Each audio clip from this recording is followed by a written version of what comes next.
Tommy on the spot.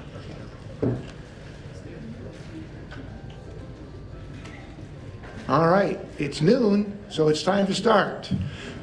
Welcome, and thank you for coming.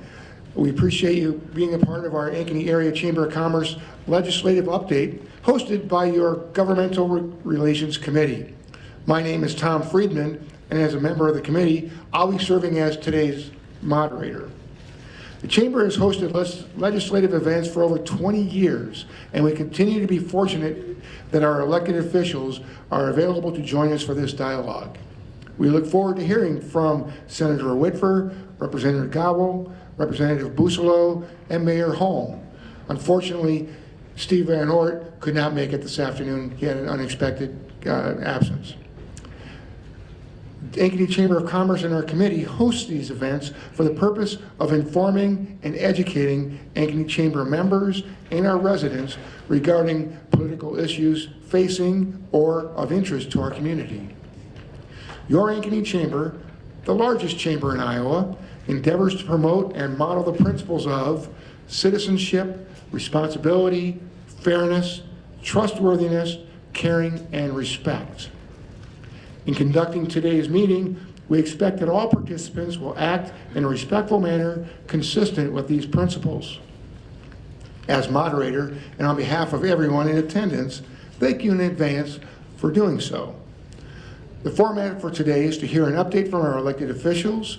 Following the update, individual questions will be taken from the audience.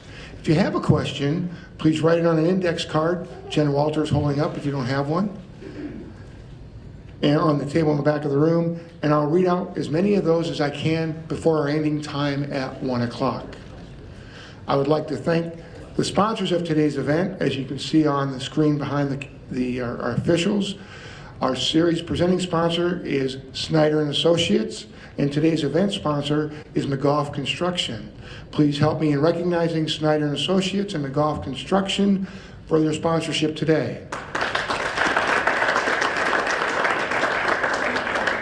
And I invite Annette Reno from McGough to say a couple words about them. Hi, thank you. My name is Annette Reno. I am a member of the Governmental Relations Committee. I'm also on the Chamber Board, but today I'm representing my company, McGough Construction. We are a large commercial construction company, and we are happy to sponsor this event. We truly believe that the issues that are talked about at the state and local level affect our customers, which affects our business. So we take an interest in the legislative side of what the Chamber does, and so we're proud to sponsor today, and I want to thank everybody for coming.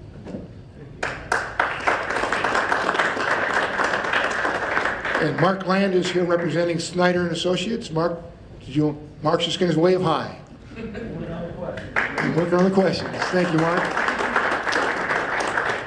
All right, now I'd like to turn the microphone over to our elected officials who will give us a 1 to 4 minute, not 5, 1 to 4 minute update. And we'll start with Senator Whitford.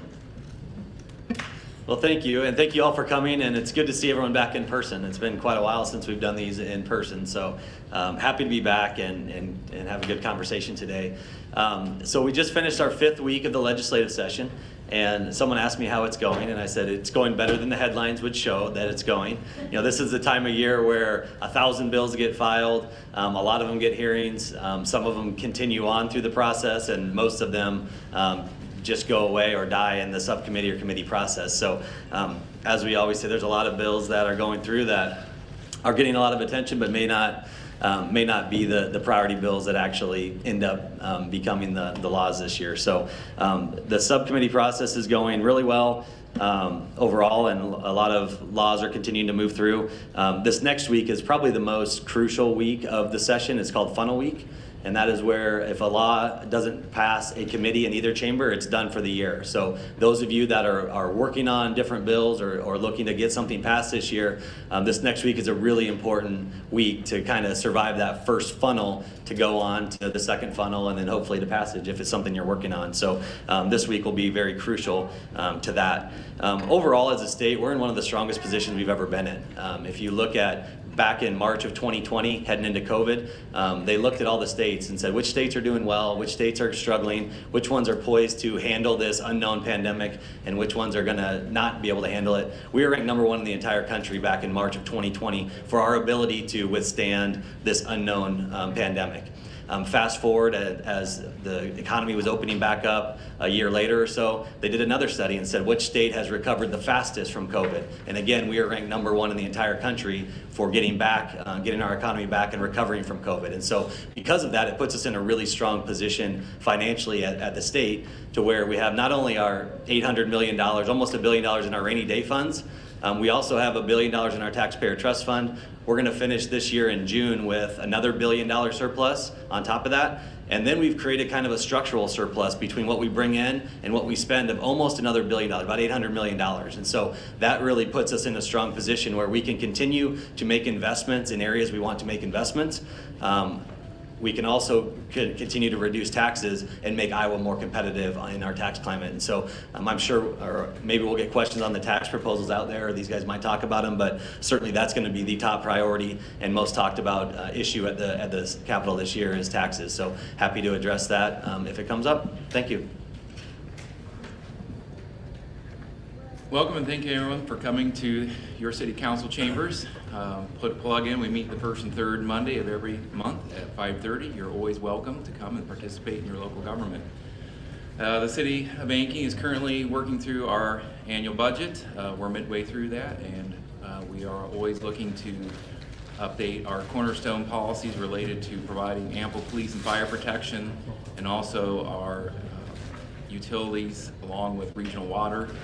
And on those lines, you may have read some articles or heard some news stories about the regionalization that's undergoing right now to secure additional, or to bring the region together as one regional water entity, and that will have a direct impact on Ankeny and your water rates.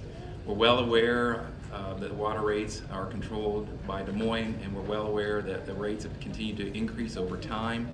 This regionalization effort will work to unify or combine all the region's resources and also bring in a larger base, and we should be able to see some reduction in costs and also secure the consumable water for our future growth here in Ankeny. It's a major challenge when we're growing, and water is kind of a restricted item as far as our purchasing capacity.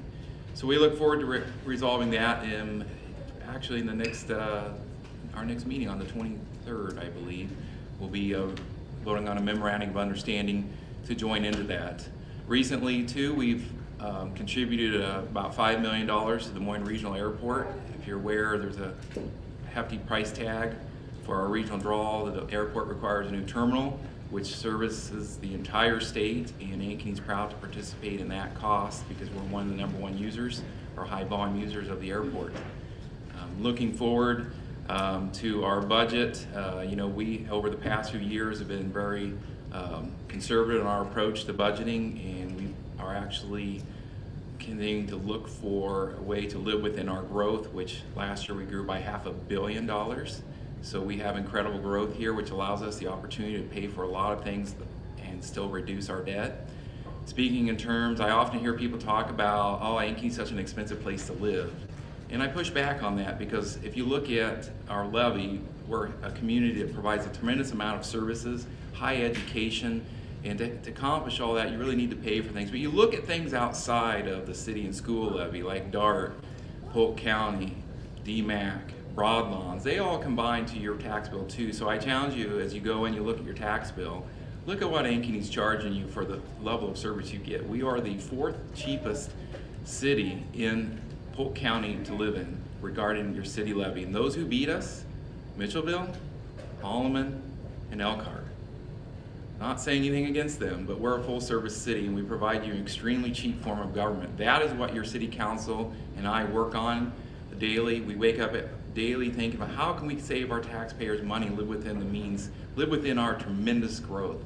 That is something that you're either growing or dying, and we have the fortune in Ankeny to be a blessed town that we are growing, and we're going to live within that. So happy to answer any questions you've got, but you're always welcome to come and visit with us. Our website's recently been updated. You can connect to us on Facebook and through emails, and I guarantee that we'll all be happy to visit with you about our growth and how wonderful it is. Thank you. Thank you to the Chamber for putting on this event. It's always great to get back here and get in front of people. Like Jack said, it's great to see people face to face again. These past couple years have not been easy. And a lot of what I expected to do in the legislature when I ran for office was changed. If you would have told me one of the first bills I would have passed was getting our kids back to school safely, I wouldn't have expected that. That doesn't sound like a law I normally would think was needed. But we did it. We are seeing the benefit of it now, both in our kids' academic performance and mental health. And we're seeing our state really, like Jack said, recover just as well as people thought we would. We knew we'd be one of the top states just because our approach wasn't a shutdown approach. Our approach was to make the changes we needed, but mainly to trust Iowans to do what is right. And I don't think we've been disappointed. I've never been disappointed in Iowa. I don't plan on being there anytime soon. So I just want to go through real quick my work and go just in a couple of the committees that I do a lot of work in. For my public safety job, last year we passed Back to Blue, and we really made sure that our first responders knew we had their back, that we would protect them as they sought to keep our community safe. And thankfully, because of that, we haven't seen the crime that's been plaguing other parts of the country. Personally, I've been working on a bill that I just passed out of committee that would provide a fund for our first responders to receive opioid antagonist medications. What this means is if they come to a scene and there's someone overdosing, they could give them this medication and save their life. And it's just something to give them a chance. I mean, you go to these scenes and it's traumatic for these officers. It's obviously traumatic for the people who are overdosing. And if we can save even one life with it, it's a great investment. On education, you probably all know I'm a public school teacher. And so there's been a lot of talk about transparency, and I believe that is well earned, but I believe there's right ways and wrong ways to do it. Like Jack said, there's been thousands of bills introduced, and I've gotten a lot of questions about a lot of them. And so not a lot of them are going to move on in their current form. The governor's transparency proposal, I already have some ideas for how I think we can make it more attainable and get the result we want without burdening teachers, without burdening schools, and just make sure that our parents have the avenue to engage with their students and with their teachers on their education. I also think it's really important that we make sure our students are all treated equally in the classroom and their viewpoints are all respected. And so we have to make sure that when we have a conversation, I mean, I teach social studies, that when we have a conversation on a topic, we're not shutting down a viewpoint. Whether it's our personal viewpoint or not, every student deserves to have their voice heard, and I want to make sure that's happening. And finally, on our Information Technology Committee, which I'm proud to be one of the first members of, as this committee is a new committee, we're really taking on the issue of cybersecurity and seeing how well our cities and counties are prepared, as well as our state.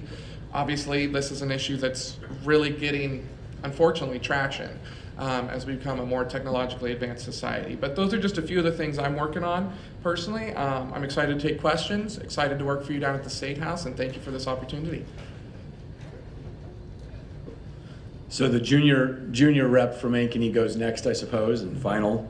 Thank you to the Ankeny Chamber for hosting today, Brent and Chris, and also for the sponsors for helping put this on, and Mr. Mayor for hosting us in quite the nice chambers here. I'm honored and humbled to join you. I would be remiss if I didn't say, I was elected in September 14th to fill the role of a man who loved his community and represented us tremendously well at the State House, and that's John Landon. John was somebody who listened to everybody he met, worked really, really hard for all of us, no matter your political persuasion, but brought a principled voice to the Capitol for our community. And you knew where he stood. You might disagree with John, but you knew where he stood and why he stood there. And so every day I go to work at the Capitol, I try and emulate him. I sit in the same seat he did, and that honor and responsibility it's never lost on me.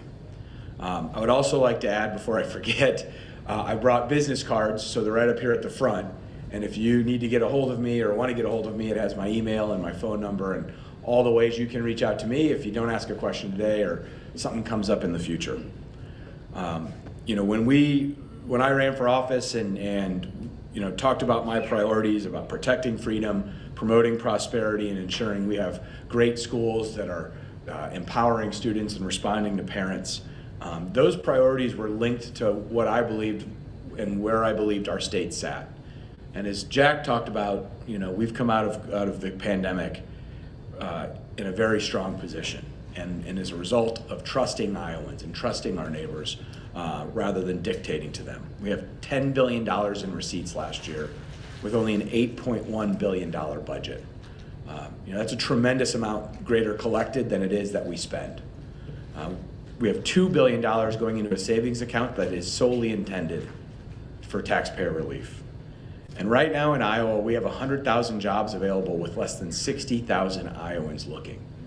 I've talked to employers in our district and around the state, and they are hurting for help. And who that impacts most of all, it impacts the workers who are pulling those extra shifts today to get that job done for all of us. The two jobs that are most available, in fact, are in the healthcare realm and in the supply chain realm, truck drivers. We're having a tough time filling both of those. Those are the number 1 and number 2 jobs available if you look at the Iowa Workforce Development website. And so what have we done in the Iowa House to help tackle those problems, and how have I voted in response to my priorities? Well, we've passed 2 major pieces of legislation. The first one was a biofuels bill that gives options for Iowans to have additional biofuels at their pump. It doesn't force a station if you can't have it. It won't force you to now offer biofuels, but if you can offer it, you should offer it.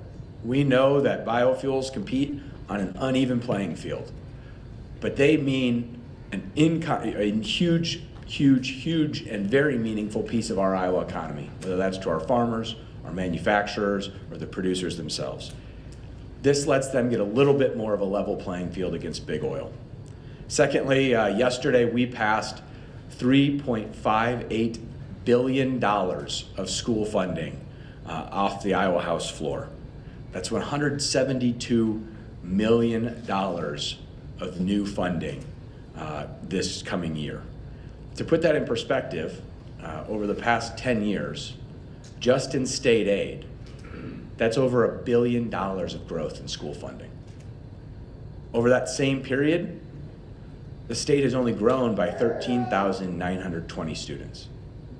And if you take into account all funds, federal, state, local, school funding statewide has grown by more than $2 billion over the past decade. So I was proud to vote for that, the largest outlay of money that we spend as a state, right? That's number 1 for us, so that's a top priority in our state budget. And I'm also happy to be sponsoring, co-sponsoring a tax cut, piece of the tax cut legislation moving through the legislature, and that is a tax cut that would eliminate the state income tax on retirement income. I believe, again, in responding to our workforce needs and keeping folks here, that if we can lower those taxes, and especially for folks on a fixed income, to give them that 5% raise, it's going to make Iowa better, and it's going to help all of us. So I'm really proud to be here. I think I went the longest, but that's new guy, rookie mistake probably. So I apologize, but I thank you for the opportunity and look forward to the questions. Thank you, gentlemen. We appreciate those opening comments. And thank you for the audience. We have a number of questions here that are really good, and we'll get through as many of those as we can. First question comes from Jan Warm, I believe, if I'm reading this correctly. She's concerned about the bills that have to do with seniors and abuse. Sounds like people are working on this, but are they working on this for a balance? Are they? Can you give us a status of the seniors and abuse? What legislation is up for that? I think that was Jane, right? Is that yours? Jane?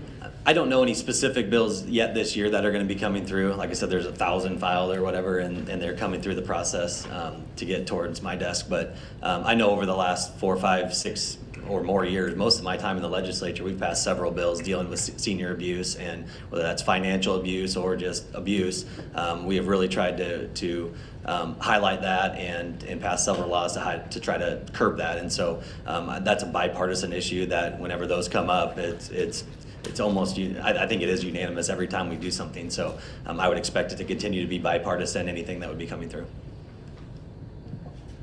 So on that topic, I think some of the work we do on cybersecurity is helping. I mean, this isn't the physical abuse, but the financial exploitation. I think cybersecurity has a role in that. As far as other legislation that I've seen, I did help co-sponsor a bill with, I believe, Representative Bowden, which would allow seniors to elect to have cameras in their rooms at a senior center if they wanted. So they could do with that what they wanted, but that way that there's that transparency piece, especially now when it's so hard to go visit your loved ones in a nursing home. I have a grandma I haven't seen, unfortunately, in a year and a half, at least. And so she hasn't gotten to meet her great-grandchild yet. But that just is a way to pull back the veil. You want to know when you trust your loved ones to a senior center that, that's okay, that they're being taken care of and not taken advantage of. And so I'm not sure where that bill is right now. I'm not on the Health and Human Services Committee, but I did co-sponsor that, and obviously we have to look out for the most vulnerable, and that includes our seniors. So I don't have very much to add to that. It's a pretty good answer, I would say. My committees don't overlap with a lot of the elder abuse and senior protections, commerce, labor, economic growth, and administrative rules. So those don't, they're not HHS. I am familiar, there are a number of pieces moving on video cameras and those sorts of things. And as Jack said, in my experience, those bills that are going to help protect older Iowans they pass with broad bipartisan support. And so, we're so early in the process, I would expect that to be something that happens again this year. But, we're still weeding out other bills that maybe shouldn't be passing. Thank you. Next question.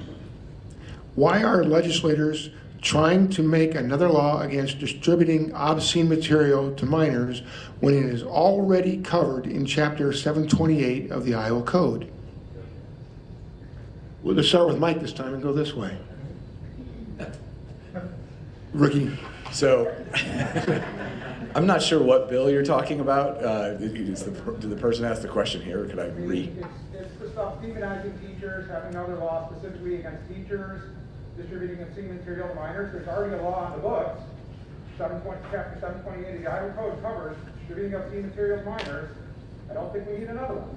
Yeah, I appreciate that. Thank you, and thanks for the question. First of all, let me take a step back. I'm married into a family of educators. I have 3 sisters or sisters-in-law who are teachers, and at a variety of districts: Des Moines at Carver, in Waukee at an elementary school, and at a Christian school here locally. My father-in-law, before he retired, was activities director at Johnston High School for a number of years, and before that over in eastern Iowa. What educators do, and as a product of public school, I know how important they are to who I am today. So I don't know, I want to make sure it's clear where I stand, that I don't want to demonize teachers, and because frankly, I've got loved ones who are teachers. Secondly, I would say, and I'm not familiar with where that bill is in the Iowa House. I just don't know. And again, you kind of stay in your lane to a certain degree with what committees you're on. That's my job. I have to work on the bills I've had to. So I'll look at the legislation through the lens I just told you about, and as an attorney, looking at the code that exists, but ultimately knowing that I've got a teacher right next to me who represents the same neck of the woods, and he's somebody I often turn to for advice and the lens through which I'll look at it. So I hope that helps, but I'm not totally familiar with the specifics of the legislation. I think this goes along with what Jack and I said in our opening comments. There's a lot of bills that get dropped, thousands. And trust me, as a public school teacher, I've been gotten a lot of emails on a lot of these bills. And most of them I can just say flat up on its face, I don't support.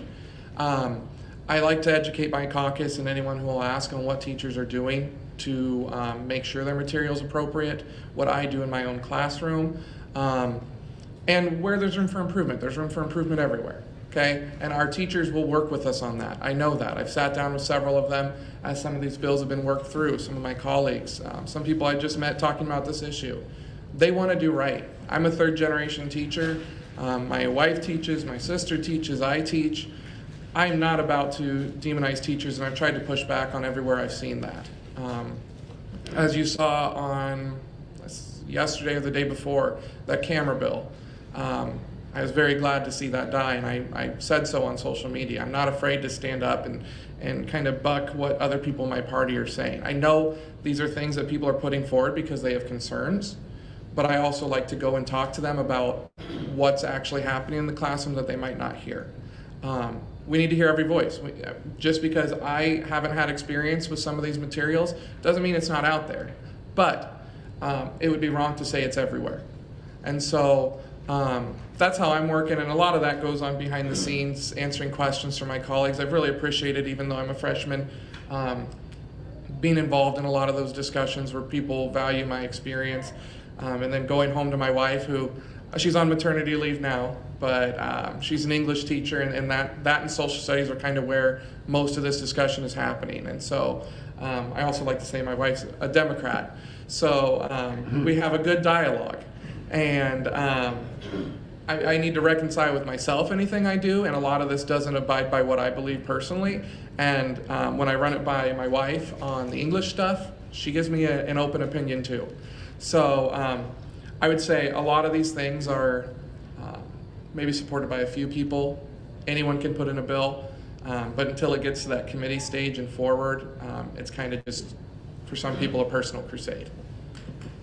Well, most of the bills that are filed in the legislature and most of the ideas we look at in the legislature are brought to us by parents or people or constituents. And I would say there's 1,000 bills, probably 800 are because a constituent of one of us brings forward concerns. And I think that's where this concept came from. Parents throughout COVID have had a lot of questions about the schools, whether that should the kids even go to school, whether we should be hybrid or virtual, what should we be teaching with the critical race theory, divisive concepts, should we be wearing masks? Like, this has been not just an Iowa conversation, this has been a conversation with the whole country over the last few years. And so the bills come from largely concerned Iowans that see issues in the schools and bring us ideas. The question for us as a legislature is, how do you solve these problems? And that's the conversation that's happening right now. I would say there's no less than 4 bills out there to take a look at. Specifically, if you've seen some of the material, it is concerning. And I understand why parents bring it to us and say this shouldn't be happening in our schools. And so from our perspective as a legislature, we need to look at, is there a process in place? If there is the process working? If it's not, what's the recourse? And if their recourse isn't working, then what can we do? And so that's the process we're going through right now. Like I said, there's no less than 4 different bills. The governor has one, the House has one, the Senate has a couple. But really, the reason that we have bills like this is because you guys, or people like you, bring us ideas to work on. Thank you. Next question. Concentrated animal farm operations, CAFOs, or factory farms, are making life in Iowa intolerable. What will you do to place a moratorium on CAFOs, or at least allow local control for the permitting process? And that's from Kim from Polk City. Well, thank you for that question. You know, the pork industry or the livestock industry is one of our most important in the entire state. It's a huge part of our economy, and we need to have a partnership with our farmers and with our ranchers, with our livestock producers, to make sure that they can do their business, and they can also make sure that our water is clean and our environment is good. And so as far as the livestock, there's a lot of issues right now in the livestock industry, and one of the biggest issues that we have here in Iowa is the California Proposition 12, which is regulating how we can raise our hogs in the state of Iowa, our sows in the state of Iowa. And so there's a lot of moving parts to that, but if the Supreme Court already shot down, I think, the Prop 12 challenge, which means all of our livestock producers in the state of Iowa have to now comply with a different size building with different size pens, which is really, really hard to do. And so, and as California goes, so does Costco, and so does Walmart, and so does Tyson's, and so does other industries. And so really our farmers are facing a really tough challenge of trying to comply with a California law that wasn't brought by the California legislature. It was brought by a California ballot initiative of people putting it on the ballot and voting for it. So there's a lot of issues out there. Obviously, we need to try to sort through them, but they're bigger. obviously, if they're involving California, they're really big issues to try to solve. I hope Mark will get a question at some point. He's next. Okay, good. Do you want to comment on this one? Okay. So, as someone who doesn't pretend to be a farming expert or on the Ag Committee, I can't speak too knowledgeably of the subject, but I do know family farms built our state, and they're a major driver of our economy and just livestock in general. And we have to balance that with our need for clean water, our need for just maintaining the natural beauty of our state. And so I think any proposal that comes forward, I'd have to weigh it against what our farmers need from us, because we can't turn our back on the people that built our state, while also accepting that we're moving forward as a state and developing and modernizing. And so this is going to be one thing that I'm going to have a lot of conversations on. And I can't tell you I have a certain spot right now, but I think honestly, in some ways, that's a good place to be because you're seeking to learn more. So to sort of echo some of those statements, our farmers feed the world. You know, we are a net exporter as a state, and we're doing so on less production agriculture land than ever before. And it's a remarkable thing. It's a credit to technology, it's a credit to our farmers, it's a credit to what we're capable of if we put our heads to it. We have farmers producing more food than ever on less land than ever. And the fact of the matter is that production agriculture is a major component of that. And if we do something to eradicate our farmers' ability to produce food, it means more people go hungry.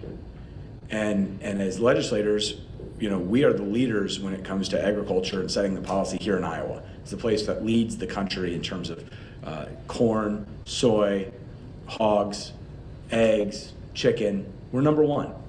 And so that balancing of how we're going to accomplish the environmental goals that we have, which is clean water, clean air, and making sure that we have a sustainable approach, with our responsibility to our state, the rest of the world, and how we make sure folks get fed is how I look at it. And knowing firsthand, having worked on farms, what goes into that work and how those farmers look at it, not wanting to have waste or inefficiency or any of that happening in their operations, how much care they put into their animals and their land.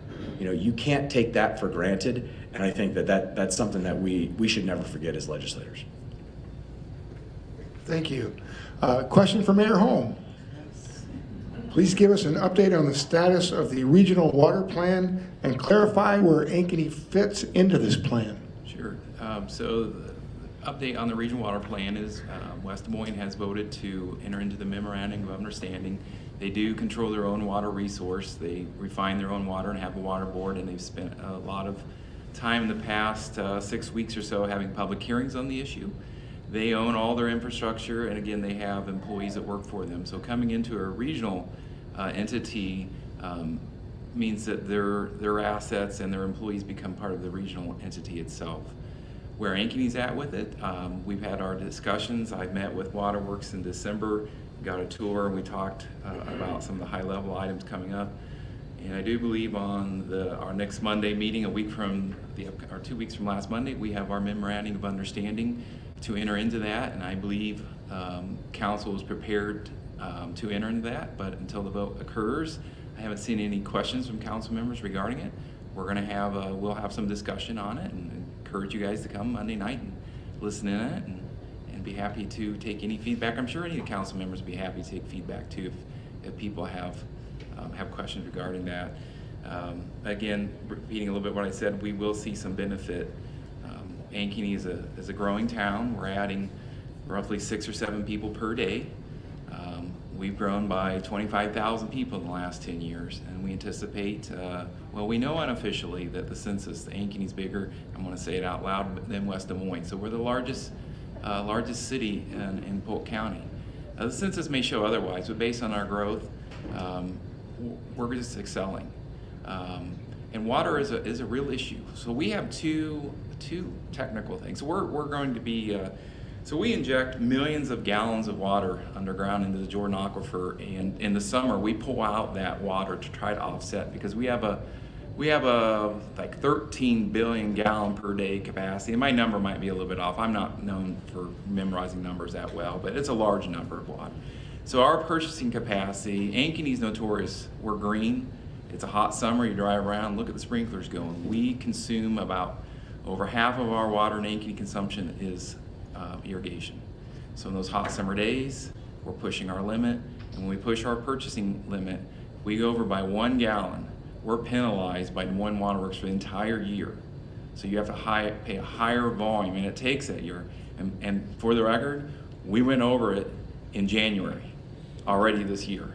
A time where you wouldn't think there'd be much water consumption going on, but because we were feeding our aquifers millions of gallons, and then there was a spike in consumption, water main breaks, uncontrolled releases. Ankeny is one of the few communities that have ASRs. We have 2. We're in the process of building a new one. And they run about $8 million. That's an investment, and you're right, to be able to have water and to help the region. And part of the regionalization is going to be other communities should look at investing in that type of water storage. We have water towers, but they don't hold anything close to what the ASRs hold, and they are supplied by Des Moines Waterworks. Well, on that record, we are building a new $8 million water tower too. So the water never stops. In Ankeny, our pumping stations, we're investing heavily in that, and the water regionalization will be a good thing for us because we'll see rates reduced, and we'll have more capacity for refining. So. Thank you, Mark. Next question comes from Randy Munson. Why are you supporting SSB 3134 when the DNR never pays full price for land? Folks moving to Iowa come for our parks, public trails, public lands, trails. We need to support the Senate version of this bill. Which bill is it? 3134. Well, I know that, but there's 3,000. Come on, Jack. It's 3134. Randy, where We are had you? a subcommittee meeting yesterday that passed limiting the DNR and what they can spend for land. Okay. And I'm against that bill, but I'm in support of the full Senate tax bill. Okay, so the question's about land acquisition with DNR, and I'm not sure exactly what that bill does, but this is a perennial fight between DNR, farmers, conservationists, all kinds of people on how much land should the government own, and what kind of land should they own, how much money can they use of taxpayer dollars to buy it. And so I'm not exactly familiar what it does. I know in the Senate tax plan we do have the version I think you're talking about with triggering the IWIL Natural Resource Trust Fund. That includes some of that land acquisition in there, and so I don't know what the Senate study bill does specifically, but I know that's a conversation that has already been it's been happening for years and will continue to happen if that Natural Resource Trust Fund actually gets enacted this year. So, just like Senator Whitmer, I haven't looked at that bill in particular yet. I get at least the benefit of saying I'm on the other side of the rotunda, so it takes a while for words to translate. I support the IWIL recreation, or the fund. I want to get that done. That's in the Senate plan. I don't believe it's currently in our House plan. That's a change I'd like to see. As for the specifics of Senate Study Bill 3134, I'll have to look at it a little more and get back to you, so feel free to email me. I'm sure I'll say this again later, but garrett.gobble@legis.iowa.gov. So just let me know any more questions you got.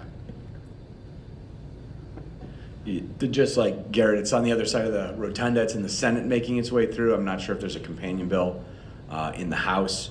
Right now, there's already a fight over DNR where DNR says they buy, for conservation purposes, land that is unfarmable, like low-lying areas that retain water basically after any sort of moisture event. And you've got a whole bunch of farmers, whether that's the Farm Bureau or cattlemen or whoever, who say, that's just not true. We could still farm that, and we need all the land we can get because of what I said earlier, right? We have less land for producing more food than ever before. And so it is a balancing act. I know the director of DNR, Director Kayla Lyon, I've worked with her in the past. She'd be somebody who I would trust in terms of what this bill does and its impact on our ability to make that balancing effort of conservation and recreation. I know trails are a part of that question, as an avid user of the trails around here on my bike, I know how valuable those are and what they can mean to a community as well. So that's where we're at in terms of how we look at it, but I don't know. It sounds like it made it out of subcommittee, still has probably a committee ahead of it, and then floor passage would be its own animal. So we'll take a look at it as it comes out. Thank you. Next question. What are the key educational priorities from a budget standpoint? Key educational priorities from a budget standpoint. Go ahead, Jeff. I can start on that, I guess. So the school supplemental aid is always the number one kind of number out there that encompasses most of our educational spending. I think will be done Monday. We'll have a final number. I've already told Ryan kind of where I think it's going to end up, just so that the schools can start planning. I'm happy to share that with our other school board members as well. But that will be done Monday. But 5 or 6 years ago, when we took the majority in the Senate, we changed the conversation a little bit about education funding. Instead of just doing a school supplemental aid, we tried to address some different inequities in the school formula. The school formula has been around for years. I don't think there's more than 3 people in the state that understand it, truly understand it. It's extremely complicated. But one thing we do know is some of the things that have been locked in the formula over time has created a gap between what some schools receive per student and what other schools get per student. So for example, Ankeny might receive $150 or so less per student for no reason other than that's the way it's been for 30 years or 40 years. And so one of the things we started to do last year was try to close that gap. And so we've made progress, $20 or $30 or $40 over the last few years, but really we're just trying to add a little bit every year to close that gap. And Ankeny and North Polk, the other one of the other school districts I represent, they have the same issue where they're just receiving less per pupil than another school for no reason. And so that's the other area. The third part of the funding with K-12 schools deals with transportation costs. As you can imagine, as rural area changes and shrinks in a lot of cases, the transportation costs for some of those districts and how spread out they are, it becomes a real burden for those districts. So we have tried to equalize that a little bit. Obviously, Ankeny is not in that boat probably as much as some other districts, but those are really the 3 buckets: SSA, which is the basic school foundation number, the equity per pupil, and then transportation equalization to try to make it more so that schools have the same amount going in the classroom and you're not just spending all your money on just getting the kids to school. So for me, one of the things I came into the legislature wanting to do was really make sure money was getting to teachers. And a lot of places that I am looking at right now is it can kind of get stuck at the top in administrative costs, administrative salaries. And so one bill that I'm going to be working on with Cecil Dolacek, he's another representative from the Republican side who's been there for a very long time, very well respected, and Representative Mary Masher, a Democrat from Iowa City, is to look at our area education agencies and see where they feel their job is most important, and really work with them to see if there's any money we can save there. There's 9 AEA chiefs that each have total compensation around $300,000. I don't mean to give out too much information about myself, but that's 6 school teachers at my salaries. And so to me, that's not affecting our students like it should. And so we need to make sure that the money in education goes to kids. Now I know the AEA funding and the SSA is different. I see the same thing sometimes in our administrative costs at the public school level. And so that's a different battle for a different day. But what I'm doing is engaging on the AEA level right now. In the funding we give to schools too, there's a lot of different silos where money goes, where it can only be spent for a specific purpose. What I'm trying to do also is look at how we can open that up. There's some programs that were created that had great ideas in mind that I don't think are doing what they were intended to do. The Teacher Leader Program, I think, is a great idea. I think there's a lot of positives in it. However, I think in some ways it's gone a little bit astray. And I think most of my colleagues at a teacher level would agree with that. And that money could go a lot farther to helping retain our teachers and helping us deal with the challenges of our in-classroom experience. I will say in Ankeny, we are extremely blessed. I'm extremely blessed, at least, that we don't have the burden of some other school districts where you have to buy a lot of materials for your own classroom. Our school district is phenomenal. We have one of the best ones in the state, and I'm very proud to work for it. but we don't have the same challenges as some other places in the state. So I don't want to be blinded by my experience that that's the experience everywhere. So I just want to make sure that the money we give to schools has some specific purposes, but also can be used flexibly, because the needs of Ankeny are different than the needs of Danville, which is where I graduated high school from. So I'm really looking to make sure our ed funding is flexible and our schools can use it as they need it. I talked about looking at some of the places I think maybe we can move some money into the K-12 system, but that's going to be a long process, but I'm excited to work on it and do it in a bipartisan way. Yeah, so just the money that we passed yesterday, roughly 3.6 or 3.7 billion dollars. 3.6 of that is just state foundation aid. It goes out to districts and is for that sort of broader use. And then all of those categoricals make up about $100 million for transportation. I'll read from transportation equity, reading research center, special education from birth to 3-year-olds, Head Start programs, Department of Education Administration, school food service, Fox and Indian settlement education, you name it, right? There's a ton more I'm missing even. But to Garrett's point, and that growth of that funding over time, if you look at what Ankeny received in 2011 till now, it's effectively doubled. We've grown in size as a district also, there's other factors, but it's a ton of new money that has come to Ankeny. But I guess where I come from with my accounting and legal backgrounds, I look at it and I see that if we're spending in our current fiscal year $16,357 per pupil, that's what schools get, all funds, state, local, federal, $16,357. That means in a class that Garrett teaches with 25 kids, that classroom is receiving $408,000. What's Garrett getting? Great teacher, somebody who cares about kids. How do parents what's their say in where that money goes and how it's used? Parents ultimately make our school districts possible. Their kids are the ones that are going. And then taxpayers help fund that, obviously, through all those sources. We are spending an enormous amount of money on schools. And in Ankeny, we see that it means a lot. But to Garrett's point, Ankeny has different needs and different goals and really different kids than where I grew up. I grew up in Davenport, Iowa. Davenport, Iowa was the first school district to ever have to be taken over by the State Department of Education.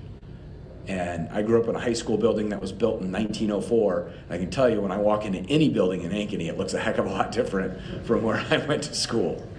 So my goal would just be that we have an informed conversation about not only do we need to make sure our teachers are supported and our parents feel like that their kids have the resources they need for a world-class education, but what are we doing on a policy from a policy standpoint to make sure that we are getting those teachers and that money spent the best ways possible? I'll add with one final piece. I actively helped to support a number of school board members who are running in that November 2nd election. A couple of them are here today, Sarah Barthel and Ryan Weldon, two folks I would call friends, and people who want to have that voice of their community on that school board. So I know that they look at the world and want to have a conversation where reasonable people can disagree, but that we all share that same goal of making sure that parents and kids in the community feel like that our kids are getting the best education possible, because it's the vibrancy of our community that's at stake. Thank you, gentlemen. We have a lot of great questions left. Unfortunately, we only have time for one more. So if you have additional questions at the end, I'm sure our representatives will be here and happy to answer those for you, or through their email, right, Garrett? Okay. And so, final question, and I apologize for not being able to get through all of them, but I think the ones they've answered very eloquently. So thank you. Final question: are you familiar with HSB 647, which would protect medical privacy and discrimination? What are your thoughts on that? Mike, start. So I'm happy to start. Give me a second let me take a step back. So I was co-sponsor of a piece of legislation that would not allow schools to mandate COVID vaccines for kids.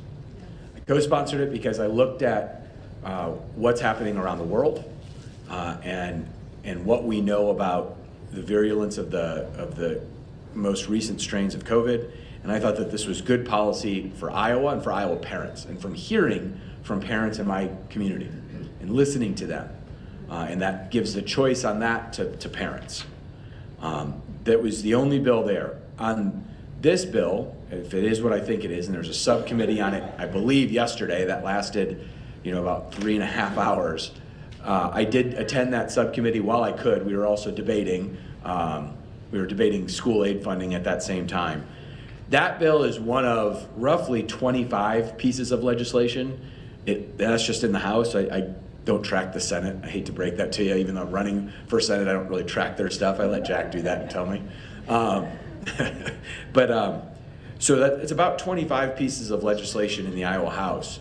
And I'm not co-sponsoring because there's 25 different versions and they all think they're the best. And what I want to do is let the process sort of work its way through, like the subcommittee that was yesterday, the subcommittees that are coming on some of those today, and make sure that what we're doing, is protecting Iowans and protecting the choices that people should be able to make, ultimately. And I think that Governor Reynolds has led us through this pandemic in just, I can't imagine how tough her job was and the decisions she had to make about people's livelihoods, about our education, about just day-to-day living and the weight that had to be on her shoulders throughout that.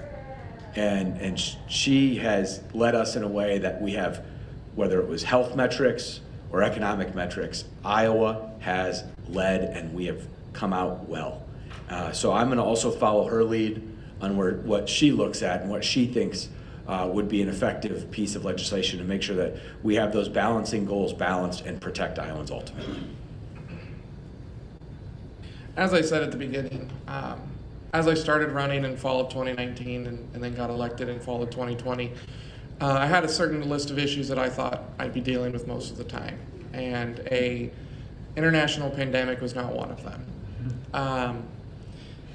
And I've learned a lot through all of this, but I think one of the core tenets that I've always believed is what I keep coming back to. I trust Iowa. I trust Iowans. I got the shot. I got the booster. That was the right choice for me and my family. Some people it's not. They don't need me to grill them on why. I don't deserve the right to grill them on why.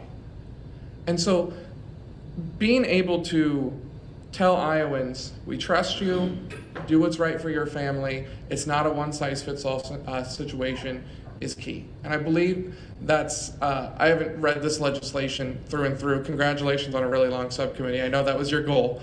But as it comes up and we learn more, that bill he was talking about giving 7 years before you can mandate the COVID vaccine in schools, that puts it on the same track as other vaccines in the testing process, I think is important.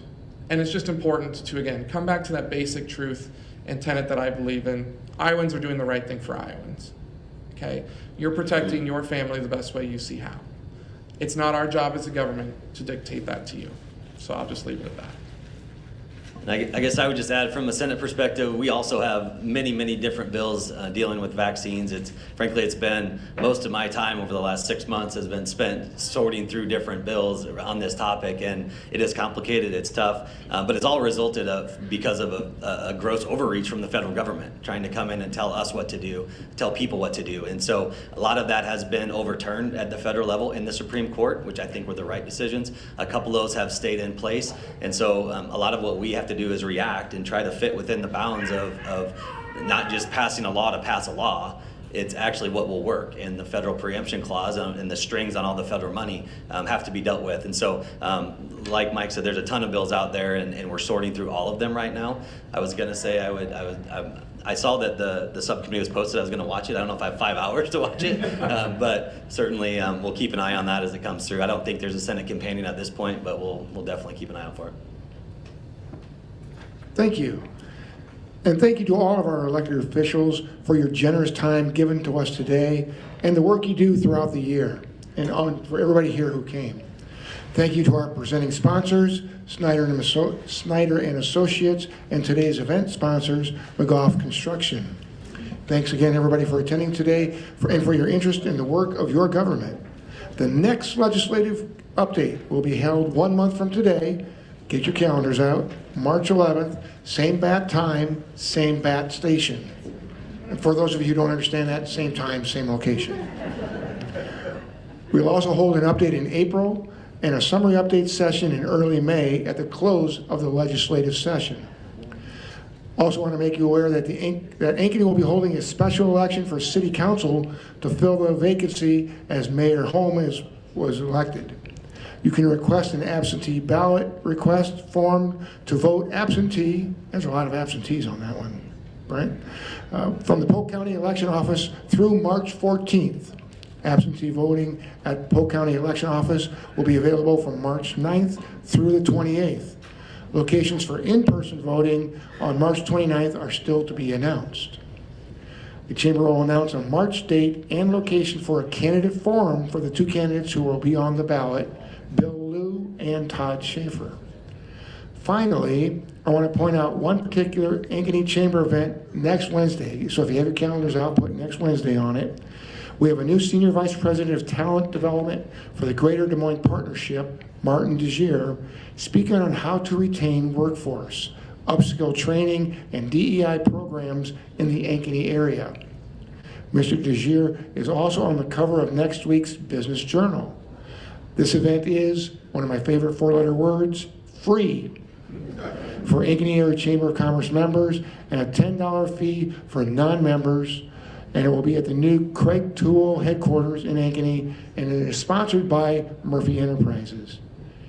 This concludes our event for today. Thank you so much for coming, and we hope to see you again right back here in March. Thank you.